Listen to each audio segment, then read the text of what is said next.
بسم اللہ الرحمن الرحیم الحمد للہ رب العالمین والعاقبۃ للمتقین والصلاة والسلام علی سید الانبیاء والمرسلین وعلی آلہ وصحبہ ومن تبعهم بإحسان الی یوم الدین، اما بعد۔ کتاب النکاح۔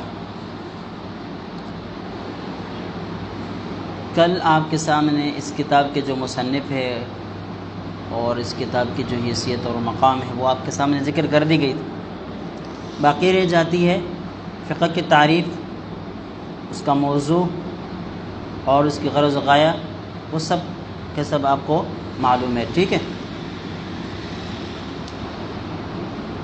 ظاہری طور پر اگر آپ دوبارہ دہرانا چاہتے ہیں تو والعلم بالاحکام الشرعیۃ العملیہ المستنبطۃ من ادلتها التفصیلیہ یا المقتبسۃ من ادلتها التفصیلیہ، یہ اس کی تعریف ہے اور ہر کتاب کے اندر موجود ہے۔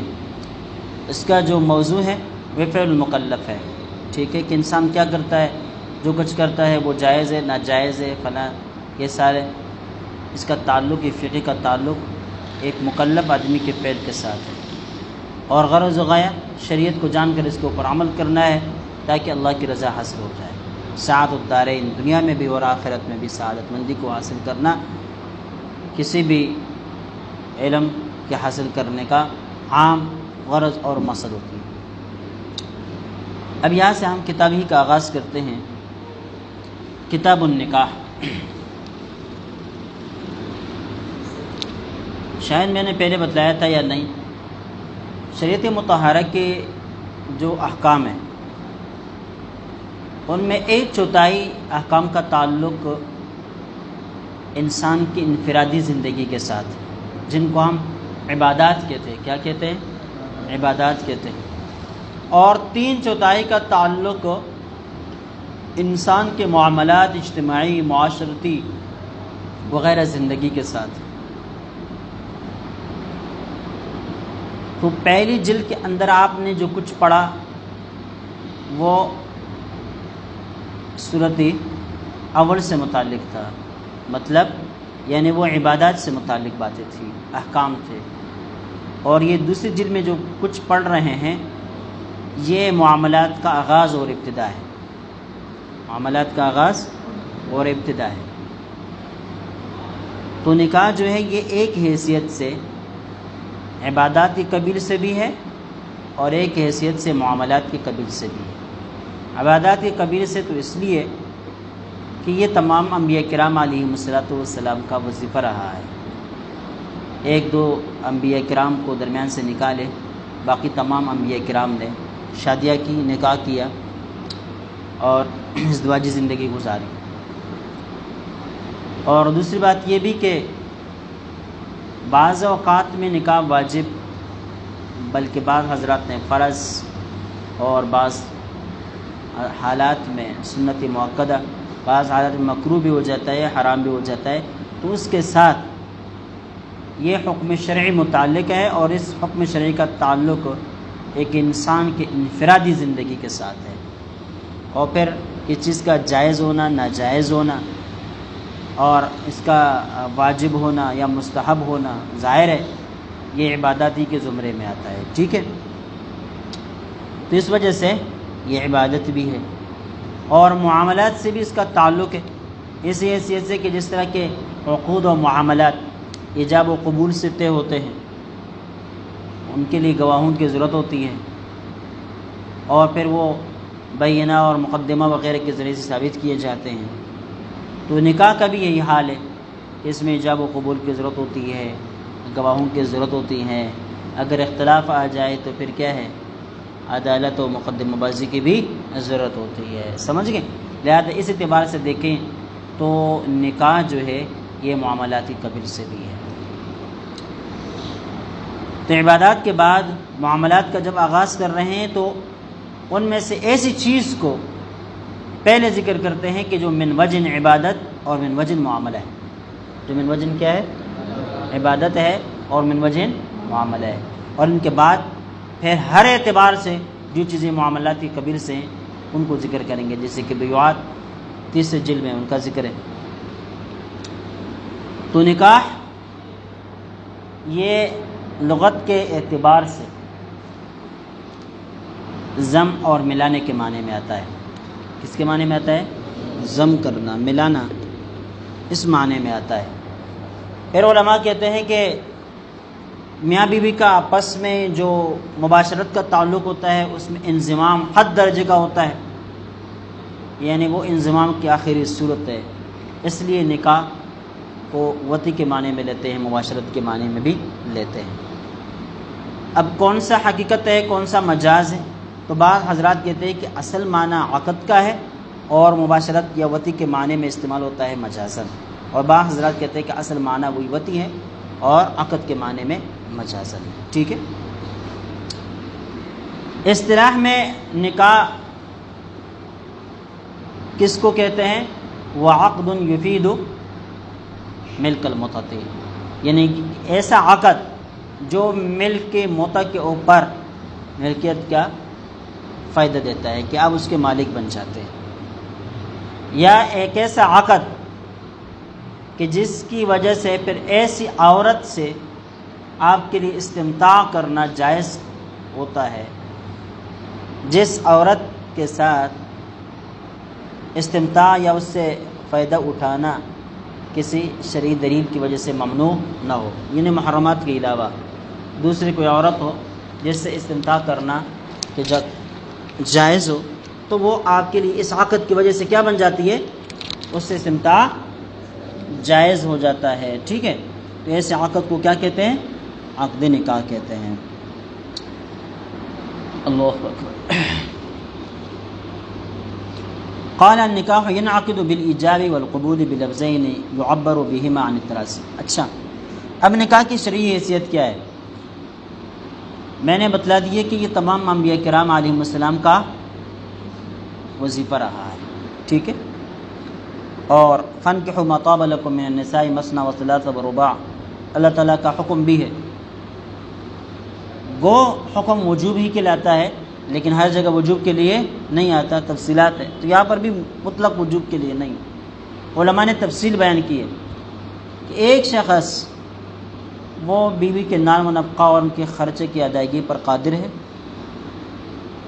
اور ساتھ ساتھ ان کو اپنی شہوت کا غلبہ بھی اتنا ہے کہ اگر وہ نکاح نہ کرے تو وہ ناجائز کے اندر پڑنے کا اس کو یقین ہے، یقین کے درجے میں اس کو اپنے اوپر خوف لاحق ہے کہ اگر وہ نکاح نہیں کرے گا تو کسی حرام کام کے اندر پڑ ہی جائے گا، تو ایسے آدمی کے لیے پھر نکاح کرنے کو علماء نے فرض قرار دے دیا ہے۔ ٹھیک ہے، علامہ کاسانی رحمہ اللہ نے بدائع الصنائع کے اندر لکھا ہے۔ اور اگر یقین کا درجہ حرام کاری کے اندر پڑنے کا نہ ہو، صرف ظن غالب ہو، گمان ہو کہ اگر نکاح نہیں کرے گا تو ہو سکتا ہے کسی برائی کے اندر مبتلا ہو جائے، گناہوں کے اندر مبتلا ہو جائے، تو پھر ایسے آدمی کے لیے نکاح کرنا واجب ہوتا ہے۔ کیا ہوتا ہے؟ واجب ہوتا ہے۔ اور تیسرا درجہ اس کی سنت ہونے کا ہے کہ بھائی نارمل حالات ہیں کہ بیوی کے نان و نفقہ خرچہ وغیرہ پر قدرت رکھتا ہے، ساتھ ساتھ جو ہے اس کے جو شہوات ہیں وہ بھی ایسے نہیں ہے کہ اگر شادی نہ کرے تو خواہ مخواہ یقینی طور پر یا ظن غالب کے طور پر کسی گناہ کے اندر مبتلا ہی ہو جائے گا، ایسی کوئی بات نہ ہو، تو ایسی صورت میں نارمل حالت کے اندر نکاح کرنا سنتی موقع ہے۔ اگر کوئی شخص ایسا ہو کہ بھائی جس کو یہ خوف لاحق ہو کہ وہ بیوی کے حقوق کو اچھی طرح ادا نہیں کر سکے گا، تو ایسی صورت میں ایسے آدمی کے لیے نکاح کرنا مکروہ ہے۔ اور جس کو یقین ہو کہ وہ ظلم کرے گا، بیوی کے حقوق بھی ادا نہیں کرے گا وغیرہ وغیرہ، تو پھر ایسے آدمی کے لیے نکاح کرنا حرام ہے کہ وہ اس کے ذریعے سے ایک عورت تکلیف میں مبتلا ہوگی، ایک انسان کو تکلیف پہنچے گی اور وہ سختی کے اندر مبتلا ہو جائے گی۔ اس طرح ایسے آدمی کے لیے پھر نکاح کرنا حرام قرار پاتا ہے۔ ٹھیک ہے، لہذا یہ اس کے مختلف حیثیتیں ہیں، یہ جان لینی چاہیے۔ قال النکاح ينعقد بالإيجاب والقبول بلفظين يعبر بهما عن الماضي۔ یہاں تقریباً 4 مباحث کا ذکر ہے۔ پہلے نکاح کے ارکان کو ذکر کرتے ہیں، پھر ان کے صیغوں کو ذکر کرتے ہیں، صیغہ اور لفظ وغیرہ کو ذکر کرتے ہیں، پھر شرائط وغیرہ کو ذکر کر دیتے ہیں۔ تو یہ ساری چیزیں جو ہے یہ 4 قسم کے مباحث یہاں پر ذکر ہوں گی۔ پہلی مبحث النکاح ینعقد بالایجاب، یعنی نکاح کے ارکان بتا رہے ہیں۔ کیا بتا رہے ہیں؟ ارکان بتا رہے ہیں۔ النکاح ینعقد بالایجاب، نکاح منعقد ہو جاتا ہے ایجاب، بالایجاب والقبول، ایجاب و قبول کے ساتھ۔ ایجاب جانتے ہو، آپ نے قدوری کے اندر پڑھ لیا کتاب البیوع میں کہ ابتدائی کلام جو کوئی بھی شخص کرتا ہے وہ ایجاب کہلاتا ہے، پیشکش، آفر، سمجھ گئے؟ یہ ایجاب ہے۔ اور جو دوسرا کلام کرتا ہے ماننے کی صورت میں وہ قبول ہے، ٹھیک ہے، ایکسیپٹ، قبول کرنا اور پیشکش کو لینا، یہ کیا ہے؟ یہ قبول کہلاتا ہے۔ اب یہ ایجاب کرنے والا، پیشکش کرنے والا یا آفر کرنے والا مرد ہو یا عورت ہو، مرد ہو تو بھی اس کے اس کلام اول کو، اس پیشکش کو، اس آفر کو ہم ایجاب کہیں گے، عورت ہو تو بھی کیا کہیں گے؟ ایجاب کہیں گے۔ دوسرا کلام کرنے والا مرد ہو یا عورت ہو، اس کی بات کو ہم کیا کہیں گے؟ قبول کہیں گے۔ بلفظین، الفاظ بھی 2 ہونے چاہیے،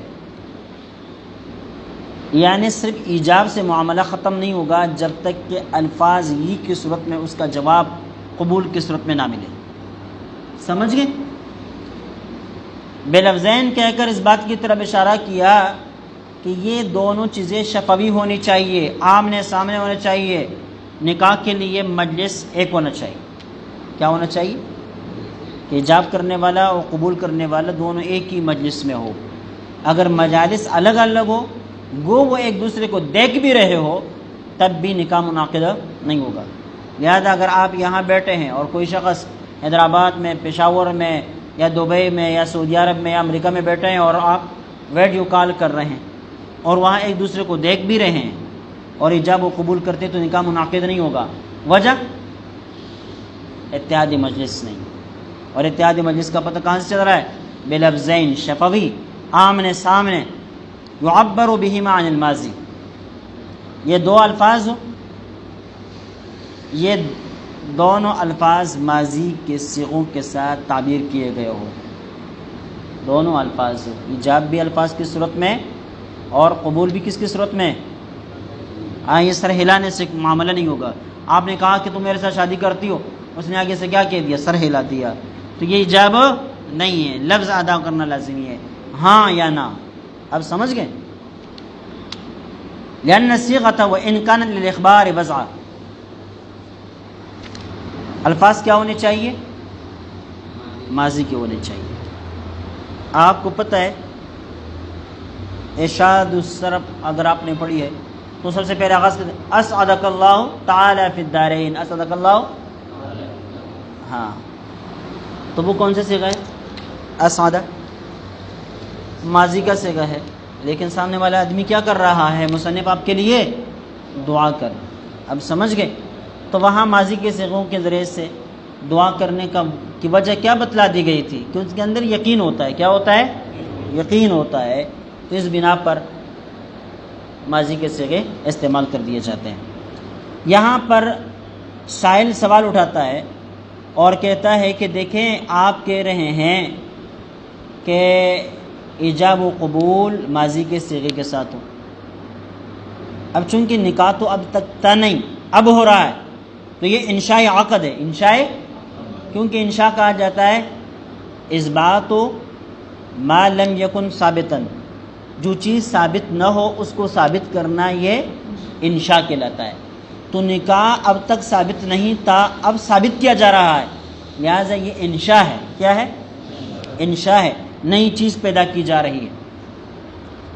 جبکہ ماضی کے صیغوں کے اندر خبر دینا ہوتا ہے، انشاء نہیں ہوتا۔ تو آپ کیسے کہتے ہیں کہ ماضی کے صیغے استعمال کیے جائیں گے؟ آپ کیسے کہتے ہیں کہ ماضی کے صیغے استعمال کیے جائیں گے؟ اب سمجھ گئے؟ تو جواب دے رہے ہیں لأن الصیغۃ وإن كانت للإخبار وضعا، اگرچہ یہ صیغہ، یہ الف لام برائے عہد خارجی ہے کہ یہ ماضی کا جو صیغہ ہے، اگرچہ یہ صیغہ وإن كانت للإخبار وضعا خبر دینے کے لیے وضعی اعتبار سے مقرر ہے، یعنی واضع نے صیغہ ماضی کو خبر دینے کے لیے وضع کر دیا ہے، وہ آ گیا ہے خبر دینا ہے، کیا کرنا ہے؟ وہ چلا گیا ہے خبر دینا ہے، کیا کرنا ہے؟ خبر دینا ہے۔ فقط جعلت للانشاء شرعا دفعا للحاجت، حضرت کہتے ٹھیک ہے آپ کا سوال کہ یہ وضعی طور پر واضع نے خبر دینے کے لیے مقرر کر دیا ہے، لیکن فقط جعلت للانشاء شرعا، لیکن شریعت نے اس کو انشاء کے لیے مقرر کر دیا ہے، یعنی شرعا یہ انشاء کے لیے بنا دیا گیا ہے۔ شرعا کس کے لیے بنا دیا گیا ہے بھائی؟ شرعا انشاء کے لیے کیوں بنایا گیا؟ ماضی کا صیغہ اٹھا کر آپ نے خبر کا صیغہ اٹھا کر اس کو انشاء پر ڈال دیا، ایسا تو ہر کوئی بات کرے گا اور پھر کہے گا کہ بھئی میری مراد یہ نہیں تھی، میں نے تو خبر دینا نہیں تھا، میں نے تو تمہیں کیا کرنا تھا بھئی، یعنی مستقبل کے حوالے سے میں نے بات کرنی تھی، یہ ایسا کرنے کا میں نے حکم دینا تھا۔ کہتے نہیں، دفعا للحاجہ، یہاں ضرورت ہے، کیا ہے؟ ضرورت ہے۔ الضرورات تبیح المحظورات، ضرورت کی بنا پر بہت ممنوع چیزیں بھی انسان کے لیے مباح ہو جاتی ہے، تو اگر ایک لفظ ضرورت کی بنا پر دوسرے معنی میں استعمال کر دیا گیا تو یہ کوئی ممنوع نہیں۔ دفعا للحاجہ، حاجت کو دفع کرنے کے لیے۔ اب حاجت یہاں پر کیا ہے بھئی؟ یہ میاں بیوی آپس میں ایک دوسرے کے لیے اجنبی تھے، ان دونوں کا آپس میں ملنا ملاپ اور ان کے دوسرے کو ہاتھ لگانا، بلکہ بغیر کسی ضرورت کے آپس میں باتیں کرنا بھی جائز نہیں تھا۔ اب اس عقد کی وجہ سے یہ ساری چیزیں جائز ہو رہی ہیں، لہذا پوری قوت کے ساتھ اس کو جائز بنانا ہے۔ تو پوری قوت کے ساتھ یہ تب جائز قرار دیا جا سکتا ہے کہ جب ماضی کے صیغے استعمال کر کے یہ کہا جائے کہ یہ تو ایک دوسرے کے لیے حلال تھے ہیں۔ اب بات سمجھ میں آئی نہیں آئی؟ تاکہ پوری طاقت کے ساتھ ان دونوں کا آپس میں جو تعلق ہے وہ کیا ہو جائے؟ ثابت ہو سکے۔ لہذا یہاں پر ماضی کے صیغے کو انشاء عقد کے لیے ذکر کر دیا گیا ہے۔ اور دوسرا جواب یہ ہے کہ یہاں چونکہ انشاء عقد کے لیے کوئی دوسرا لفظ مقرر نہیں ہے کسی لغت کے اندر، تو لازمی ہے انہی الفاظ کو اٹھا کر پھر انشاء عقد کے معنی میں لینا ہوگا۔ جملہ انشائیہ کی کتنے قسمیں؟ نومیر کے اندر 10 قسمیں لکھی ہے، ان میں سے ایک قسم کیا ہے؟ عقود بھی ہے، ٹھیک ہے؟ مثال کیا پیش کی ہے؟ بیعت و اشتریت۔ اب یہ دونوں کون سے صیغے ہیں؟ ماضی کے صیغے ہیں، تو جملہ انشائیہ میں کہاں سے آ گئی ہے؟ لیکن وہاں چونکہ انشاء عقد کے لیے مقرر ہے، اس وجہ سے ان کو جملہ انشائیہ کے اندر ڈال دیا۔ ان کے اندر ڈال دیا، ہاں۔ تو پتہ چلا کہ صرف شرعی مسئلہ بھی نہیں، صرف شریعت نے ایسا نہیں کیا، بلکہ خود نحات نے اور لغات کے جاننے والوں نے بھی ایسا کر دیا ہے کہ بعض اوقات میں صیغہ ماضی کو انشاء عقد کے لیے جملہ انشائیہ کے استعمال کرتے ہیں۔ وَيَنْعَقِدُ بِلَفْظَيْنِ يُعَبَّرُ بِأَحَدِهِمَا عَنِ الْمَاضِي وَبِالْآخَرِ عَنِ الْمُسْتَقْبِلِ۔ اوپر کیا کہا تھا؟ بِلَفْظَيْنِ يُعَبَّرُ بِهِمَا عَنِ الْمَاضِي، دونوں ماضی کے صیغے ہونے چاہیے۔ کیا ہونے چاہیے؟ اور یہاں کیا کہہ رہے ہیں کہ اگر دونوں میں سے کسی ایک کو ماضی کے صیغے کے ساتھ ذکر کر دیا جائے اور ایک کو مستقبل کے ساتھ، تو بھی جائز ہوگا، تو بھی کیا ہوگا؟ جائز ہوگا۔ مستقبل سے مراد یہاں امر کا صیغہ ہے۔ کیا ہے؟ امر کا صیغہ ہے۔ مثل یقول زوجنی، مثال کے طور پر شوہر یہ کہے کہ اپنا نکاح مجھ سے کر دو، یا میرا نکاح کسی کے ساتھ کر دو۔ فیقول زوجتک، سامنے والا یہ کہے کہ جس عورت کے ساتھ تم نکاح کرنا چاہتے ہو اسی کے ساتھ میں نے تمہارا نکاح کر دیا، جس کے ساتھ تم نکاح کرنا چاہتے ہو اس کے ساتھ میں نے تمہارا نکاح کر دیا۔ اب دیکھو زوجنی امر کا صیغہ ہے اور جواب میں کیا آ رہا ہے؟ زوجتک کا ماضی کا صیغہ ہے، تو ایک صیغہ ماضی کا اور ایک صیغہ مستقبل کا، ٹھیک ہے۔ ایک بات یاد رکھیے، یہ جو کہہ رہے ہیں کہ ایک ماضی کا اور ایک مستقبل کا ہونا چاہیے تب بھی ہو جائے گا۔ عربی لحاظ سے دو ہی چیزیں ہیں، دو ہی حالات ہیں، یا تو صیغہ ماضی کا ہوتا ہے یا مضارع کا ہوتا ہے، کوئی دوسرا تصور نہیں ہے۔ جبکہ اچھا مضارع کے اندر حال اور استقبال دونوں کو رکھا گیا ہے، حال اور استقبال دونوں کو رکھا گیا ہے، تو چونکہ مضارع کے اندر حال اور استقبال دونوں معنی ہوتے ہیں، دونوں کا احتمال ہوتا ہے، لہذا وہاں پر یقینیت پیدا نہیں ہوتی کہ یہاں بات حال سے متعلق ہے یا استقبال سے متعلق۔ لیکن اردو میں 3 زمانوں کے لیے الگ الگ ضمائر ہیں، الگ الگ الفاظ ہیں، لہذا جہاں پر فقہائے عرب نے یہ لکھا ہے کہ مضارع کے صیغے کا یہ حکم نہیں ہوگا، یہ حکم نہیں ہوگا، یہ نہیں ہوگا، لازمی نہیں ہے کہ اردو میں بھی ایسا ہو۔ مثال کے طور پر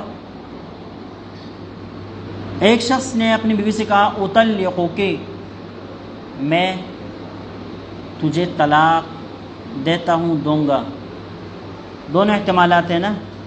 فقہا کہتے ہیں اس سے طلاق واقع نہیں ہوگی، اس سے طلاق واقع نہیں ہوگی، لیکن اگر اردو میں کسی نے اپنی بیوی سے کہا میں تجھے طلاق دیتا ہوں تو مضارع کا صیغہ حال کا صیغہ ہے کہ نہیں؟ طلاق واقع ہو جائے گی، کیونکہ اس لیے کہ اس کا حال کے ساتھ متعلق ہونا یقینی ہے، اطلقک کا تعلق حال کے ساتھ ہونا کوئی یقینی نہیں ہے، اس میں وعدے کا احتمال ہے۔ کس کا احتمال ہے؟ وعدے کا احتمال ہے۔ لہذا يعبر بأحدهما عن الماضي وبالآخر عن المستقبل، مثل أن يقول زوجني فيقول زوجتك، لأن هذا توكيل بالنکاح۔ ایک آدمی سے جب آپ نے یہ کہا نا کہ زوجنی، تم میرا نکاح کراؤ، اور اس نے آگے سے کہہ دیا زوجتک، تو میں نے تمہارا نکاح کرا دیا۔ اب یہ ایک امر کا صیغہ ہے اور ایک دوسرا صیغہ ماضی کا ہے، لیکن پھر بھی صحیح ہو جائے گا، کیوں؟ لأن هذا توکیل بالنکاح، اس لیے کہ جب آپ نے سامنے والے آدمی سے یہ کہا نا کہ زوجنی، تو گویا کہ آپ نے اس کو اپنے نکاح کا وکیل بنا دیا۔ کیا بنا دیا؟ وکیل بنا دیا۔ لڑکی کا باپ ہو یا لڑکی کا بھائی ہو یا خود وہ لڑکی ہو، آپ نے اس کو مخاطب کرتے ہوئے یہ کہا کہ زوجینی یا زوجنی بنتک یا زوجنی اختک وغیرہ وغیرہ، سمجھ گئے؟ اور سامنے والا آدمی، تو گویا کہ آپ نے اس آدمی کو نکاح کرنے کا اختیار دے دیا، اپنے نکاح کرنے کا اختیار دے دیا، اس کو آپ نے وکیل بنا دیا کہ تم میرے نکاح کے وکیل ہو، میرا نکاح کراؤ، تجھے اختیار ہے میرے نکاح کرانے کا۔ سامنے والے آدمی نے جب یہ کہا کہ زوجتک، میں نے تمہارا نکاح کرا دیا، تو اس کے اندر ایجاب و قبول گویا کہ دونوں ہو گئے، ایجاب و قبول گویا کہ دونوں ہو گئے، ٹھیک ہے۔ والواحد یتولی طرفی النکاح علی ما نبینہ انشاءاللہ تعالی، ایک آدمی نکاح میں 2 طرفہ ولی بن سکتا ہے۔ آپ نے کتاب البیوع کے اندر قدوری میں اور شرح وقائع کے اندر تفسیر کے ساتھ پڑھ لیا ہوگا کہ ایک آدمی بیک وقت بائع اور مشتری نہیں بن سکتا، ٹھیک ہے؟ بیک وقت ایک آدمی بائع اور مشتری نہیں بن سکتا، وکیل اور موکل نہیں بن سکتا، مطالب اور مطالب نہیں بن سکتا، لیکن نکاح میں ایک آدمی بیک وقت 2 طرفہ کردار ادا کر سکتا ہے، 2 طرفہ کردار ادا کر سکتا ہے۔ بھائی فرق یہ بتاتا ہوں کہ ایک آدمی بیک وقت بائع و مشتری نہیں بن سکتا کہ یہ موبائل میرا ہے میں اپنے اوپر بیچوں، نہیں ہو سکتا، ٹھیک ہے، کیونکہ بیک وقت ایک آدمی بائع و مشتری نہیں بن سکتا۔ لیکن ایک آدمی دو طرفہ نکاح کا ولی اور ذمہ دار بن سکتا ہے۔ کیوں؟ دونوں میں فرق ہے۔ باقی جو عقود ہے اس میں وکیل جو ہوتا ہے وہ گویا کہ اصل کا کردار ادا کرتا ہے، تمام حقوق اس عقد کے وکیل کی طرف لوٹتے ہیں۔ کس کی طرف لوٹتے ہیں؟ وکیل کی طرف لوٹتے ہیں۔ آپ نے مجھے وکیل بنا دیا، میں نے آپ کے لیے کوئی موبائل خریدا یا آپ کا موبائل میں نے بیچ دیا، آپ نے مجھے وکیل بنایا، ٹھیک ہے۔ اس موبائل کے اندر کوئی خرابی تھی، کوئی عیب تھا، کوئی بھی مسئلہ درپیش ہوا، تو جس آدمی پر میں نے بیچا ہے وہ کس سے رجوع کرے گا؟ مجھ سے رجوع کرے گا۔ اس کو یہ کیا پتہ کہ یہ موبائل کسی اور کا ہے یا کس کا ہے؟ وہ تو پوچھے گا، تو کس سے پوچھے گا؟ مجھ سے پوچھے گا۔ اور میں اگر اقالہ کروں یا کوئی بھی قسم کی بات، وہ مجھ سے متعلق ہوگی۔ جبکہ نکاح میں وکیل کے ساتھ نکاح کے حقوق و متعلقات کا کوئی تعلق نہیں ہوتا۔ لہذا اگر آپ کسی کے وکیل بن کر اس کا نکاح کرائے، مہر وغیرہ آپ نے مقرر کر دیا، تو وہ عورت چونکہ آپ کی بیوی تو نہیں، دوسرے آدمی کی بیوی ہے، وہ آپ سے مہر کا مطالبہ نہیں کر سکتی، اگرچہ نکاح آپ نے کیا ہے۔ سمجھ گئے؟ نکاح کس نے کرایا؟ آپ نے کرایا، لیکن نکاح کے جو حقوق ہے وہ آپ کی طرف راجع نہیں ہوں گے، بلکہ وہ کس کی طرف راجع ہوں گے؟ آپ کے موکل کی طرف راجع ہوں گے۔ لہذا جہاں پر جو وکیل ہوتا ہے نا، وہ محض سفیر ہوتا ہے۔ کیا ہوتا ہے؟ معبر، بات کرنے والا ہوتا ہے، اور کچھ نہیں ہوتا، اور کچھ نہیں ہوتا۔ لہذا نکاح میں ایک آدمی دو طرفہ ذمہ دار بن سکتا ہے، اور یہاں پر ایک آدمی دو طرفہ ذمہ دار بن گیا ہے، ایک وکیل ہونے کی حیثیت سے اور ایک اصیل ہونے کی حیثیت سے، ٹھیک ہے۔ وَيَنْعَقِدُ بِلَفْظِ النِّكَاحِ وَالتَّزْوِيجِ وَالْهِبَّةِ وَالتَّمْلِيكِ وَالصَّدْقَةِ۔ یہاں سے الفاظ نکاح کو ذکر کر رہے ہیں کہ نکاح کن الفاظ کے ساتھ منعقد ہو جاتا ہے، کن الفاظ کے ساتھ منعقد ہو جاتا ہے۔ کہتے ہیں لفظ نکاح کے ساتھ بھی نکاح منعقد ہو جاتا ہے، لفظ تزویج کے ساتھ بھی۔ تزویج کا مطلب ہے ملانا، تلفیق، آگے اس کا معنی آتا ہے۔ والہبہ، ہبہ کے لفظ سے بھی، بغیر کسی عوض کے کسی کو کسی چیز کا مالک بنا دینا، قبضہ دلا کر، یہ کیا کہلاتا ہے؟ ہبہ کہلاتا ہے۔ اس کے ذریعے سے بھی نکاح منعقد ہو جاتا ہے۔ والتملیک، تملیک کسی کو کسی چیز کا مالک بنا دینا، کسی کو کسی چیز کا مالک بنا دینا، تملیک کا معنی ہے، ٹھیک ہے۔ والصدقہ، صدقہ میں بھی یہی ہوتا ہے کہ آپ بلا کسی عوض کے، ثواب کی نیت کے ساتھ کسی کو کسی چیز کا مالک بنا دیتے ہیں، یہ کیا ہے؟ صدقہ۔ اس کے اندر بھی تملیک وغیرہ کا معنی پایا جاتا ہے۔ لہذا ان تمام الفاظ، یہاں 5 الفاظ ذکر کر دیے گئے ہیں، نکاح، تزویج، ہبہ، تملیک، صدقہ، ان الفاظ کے ساتھ نکاح منعقد ہو جاتا ہے۔ آگے اور بھی الفاظ ذکر ہے، بے وغیرہ۔ وقال الشافعی لا ينعقد الا بلفظ النکاح والتزویج۔ امام شافعی رحمہ اللہ فرماتے ہیں کہ صرف لفظ نکاح اور لفظ تزویج کے ساتھ نکاح منعقد ہوگا، ان کے علاوہ کسی اور لفظ کے ساتھ نکاح منعقد نہیں ہوگا۔ لأن التملیک لیس حقیقتاً فیہ، اس لیے کہ تملیک اس میں کوئی حقیقت نہیں ہے، ولا مجازا عنہ، اور نہ یہ مجاز۔ لفظ تملیک کے ساتھ نکاح منعقد نہیں ہوگا، امام شافعی کہتے ہیں۔ کیوں؟ اس لیے کہ ایک لفظ کا کسی معنی میں استعمال جو ہوتا ہے 2 طریقوں پر ہوتا ہے۔ پہلا طریقہ یہ کہ وہ معنی اس لفظ کا حقیقی معنی ہو، معنی موضوع لہ، ٹھیک ہے۔ دوسرا طریقہ یہ ہے کہ وہ معنی موضوع لہ تو نہ ہو، البتہ مجازی معنی ہو۔ کیا معنی ہو؟ تو لفظ تملیک کا نکاح والا معنی نہ حقیقی ہے اور نہ مجازی، لہذا تملیک کے ذریعے سے نکاح منعقد نہیں ہوگا، کیونکہ تملیک کا معنی نکاح نہ حقیقی معنی ہے اور نہ مجازی معنی ہے۔ لہذا جب نہ حقیقی معنی بھی نہیں مجازی معنی بھی نہیں تو تملیک کا لفظ بول کر نکاح کرانا صحیح نہ ہوگا۔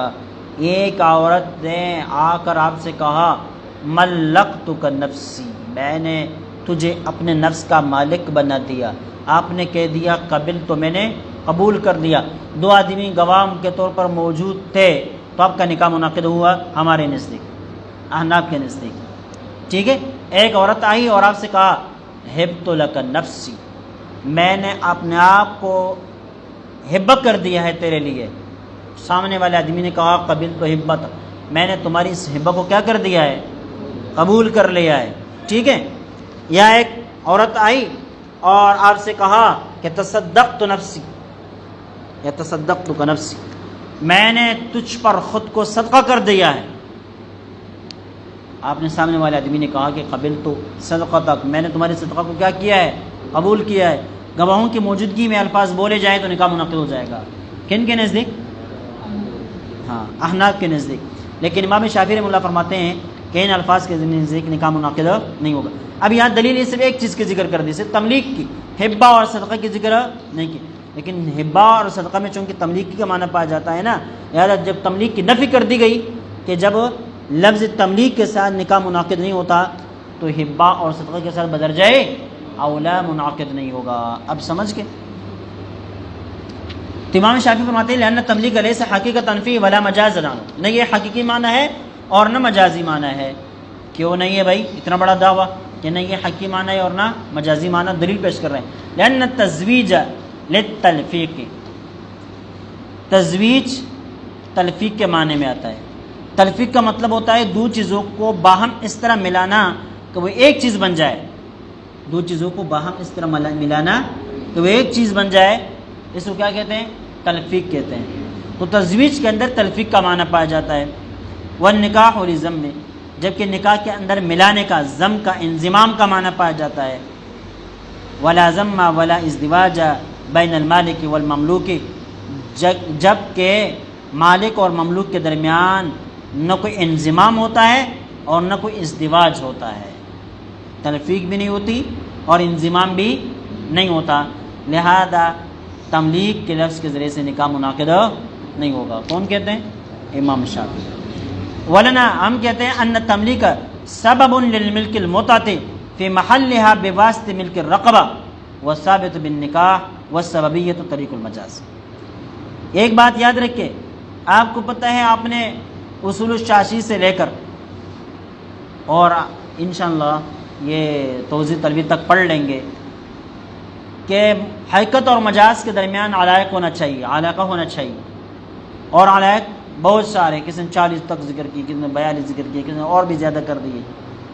بہرحال ان علائق میں سے ایک علاقہ سببیت اور مسببیت کا ہے، ایک چیز سبب ہو دوسرا مسبب ہو تو پھر سبب بول کر مسبب مراد لینا صحیح ہوتا ہے مجازی طور پر۔ اب سمجھ گئے؟ تو یہاں یہ بتاتے ہیں کہ یہاں تملیک کے ذریعے سے نکاح منعقد ہوگا اس لیے کہ یہ آپس میں سبب اور مسبب والی حیثیت اور تعلق رکھتے ہیں۔ کیسے؟ کہ بھائی ملکیت کے ذریعے سے ملک رقبہ آتا ہے، کیا آتا ہے؟ ملک رقبہ آتا ہے، اور جب ملک رقبہ آتا ہے تو اس کے ضمن میں ملک مطاع خود بخود آ جاتا ہے۔ کیا آ جاتا ہے؟ بھائی دیکھیں، آپ اس موبائل کے مالک بن گئے، آپ نے یہ موبائل خرید لیا، تو اس کے اندر جو بیٹری ہے اس کے مالک بن گئے یا نہیں بن گئے؟ سمجھ گئے؟ اس کے ساتھ جو چارجر ہے اس کے آپ مالک بن گئے یا نہیں بنے؟ سمجھ گئے؟ جو چیزیں اس کی ضروریات میں سے ہیں، اس کے جو اجزاء کے اندر شامل ہے، ان تمام چیزوں کے آپ مالک بن جائیں گے نا۔ تو اسی طرح جب ملک کے ذریعے سے آپ رقبی کے مالک بن گئے تو ملک مطاع کے بھی مالک بن گئے۔ تو ملک رقبہ یہ سبب ہے ملک مطاع کے اوپر ملکیت آنے کے لیے، سمجھ گئے؟ اور وہ مسبب ہے، سبب بول کر مسبب مراد لینا صحیح ہوتا ہے، لہذا لفظ تملیک کے ذریعے سے نکاح کرانا کیا ہے؟ صحیح ہے۔ ولنا، ہم کہتے ہیں تملیک کا سبب للملک المطاع، کہ تملیک جو ہے نا یہ ملک مطاع کے لیے سبب ہے، فی محلھا، اس کے اپنے محل میں، بواسطہ ملک رقبہ، ملک رقبہ کے واسطے سے، وہ ثابت بالنکاح، وہ نکاح کے ذریعے ثابت ہے، والسببیۃ طریق المجاز، سببیت یا طریق مجاز میں سے۔ بلکہ ملکیت کے اندر کیا ہوتا ہے، باندھی آپ نے خریدی، پوری باندھی کے آپ مالک بن گئے تو درمیان میں ملک متع کے بھی آپ مالک بن گئے۔ نکاح میں اس کا الٹا ہوتا ہے، نکاح میں یہ ہوتا ہے کہ ملک متع کے مالک بن جاتے ہیں۔ کیا کس کے مالک بن جاتے ہیں؟ تو پھر اس سے کیا ہے، عورت کے اوپر ملکیت آ جاتی ہے۔ بہرحال ان دونوں معنوں کے درمیان سببیت اور مسببیت کا علاقہ موجود ہے، لہذا اگر تملیک کے لفظ کو حقیقی معنی میں نکاح کے لیے استعمال نہیں کر سکتے ہیں، مجازی طور پر نکاح کے معنی